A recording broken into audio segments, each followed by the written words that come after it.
Educational resources are defined as buildings, institutions, or organizations that collect or gather, process, and disseminate information to end users. They include libraries, archives, electronic media centers, and publishing houses.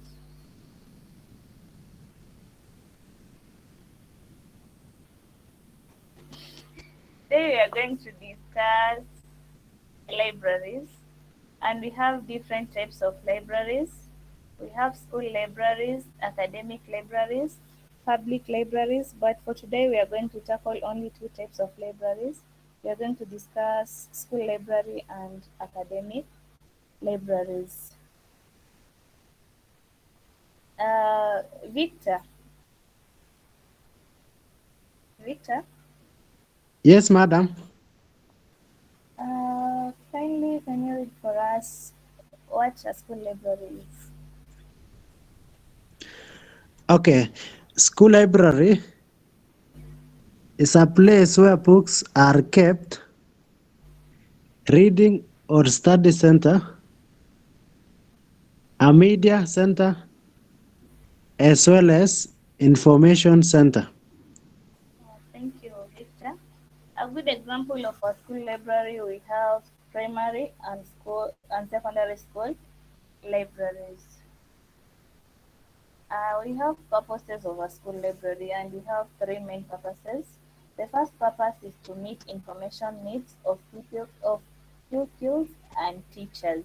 This is whereby when a student have an information need, he or she cannot tackle, let's say, mathematics issues, you can visit a school library, get a textbook, if we have Simotories, and go through it, read through various examples, and he or she will have some solution. Another purpose is to encourage students to learn from the monasteries to broaden their education. The last purpose is to develop the reading habits.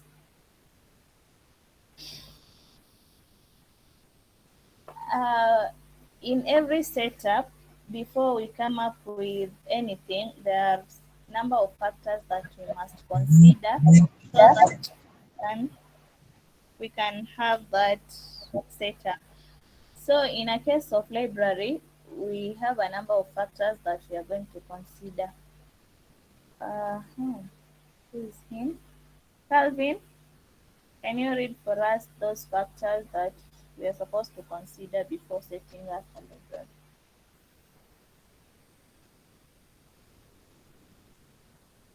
Calvin?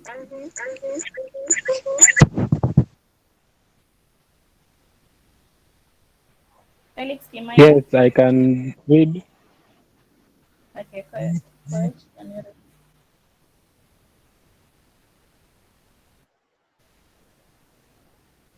Adequate factors to consider when setting up a school library. We have adequate funds, Yes, qualified staff trained, yes. and adequate space and stock of. Relevant monasteries. Go on. And the last factor to consider is support of the teachers.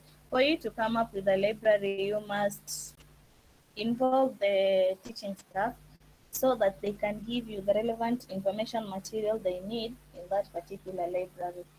And also you must have a relevant stock so that it cannot last, or those information materials do not stay in that particular library and nobody is using them. So you must stock relevant information material. For the space, you must have enough space so that you can set up a reading area and also an area where you can put those shelves so that the information seekers can easily retrieve those documents. We also have academic library as another type of library. An academic library, these are libraries that serve institutions of higher learning such as polytechnics, colleges, and universities. A good example of a university library or a college library here in KTTC, we have a library, and it serves different purposes. One purpose of this academic library is to offer a general collection of monasteries of common interest in various fields, provide access to record needed by members of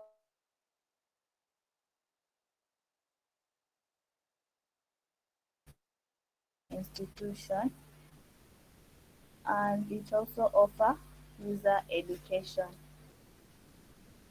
Another purpose of university library, it serves as a dissemination tool. This is where we go in case we have any information we need. We go to the library, they disseminate information. I remember the first day when you joined KTPC, you went for orientation and you are able to learn different faculties in that libraries. It also provides services to the public to small contexts. Any question? Hello, Sylvester, Yes. are you together? Mhm. What have you So, achieved in today's lesson? Are roles you of able to libraries differentiate of between university libraries. academic and school library? Hello? Are we able to differentiate between a school library and an academic library? Yes. Okay. Here is your assignment. You collect each of the lesson, describe features of public libraries, and state an example of public library. Thank you. Have a nice weekend. Goodbye. Shukran.